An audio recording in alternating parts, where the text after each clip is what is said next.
যখন কোনো বান্দা সূরা ফাতিহার একটা করে আয়াত বলে আলহামদুলিল্লাহি রাব্বিল আলামিন, সঙ্গে সঙ্গে আল্লাহ জবাব দিয়ে বলেন হামিদানি আবদি, বান্দা তুই আমার প্রশংসা করলি। আর রহমানির রহিম যখন বলে আল্লাহ বলেন আসনা আলাইয়া আবদি। মালিক ইয়াউমিদ্দিন যখন বলে আল্লাহ বলেন মাজ্জাদানি আবদি।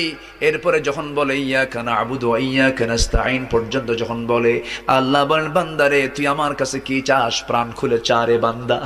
ইহদিনাস সিরাতাল মুস্তাকিম থেকে শুরু করে নিয়া ওয়ালাদ-দাল্লিন পর্যন্ত যখন বান্দা বলে তখন আল্লাহ বলেন বান্দা নামাজের মধ্যে এমন প্রেমের খেলা খেললি বান্দা, তুই যা চাইলি সব আমি আল্লাহ কবুল করলাম। ওই বান্দা যখন রুকুতে যায় আল্লাহ তখন অস্থির হন। ওই বান্দা যখন সিজদায় যাওয়ার জন্য প্রস্তুতি নাই, সমস্ত ফেরেশতাকে ডাক দিয়ে বলেন ও ফেরেশতারা, এই বান্দাগুলো আমাকে দেখলো না, রাসূলকে দেখলো না, কোরআনকে দেখে হাদিসকে বিশ্বাস করে আমাকে খুশি করার জন্য তার সবচেয়ে সম্মান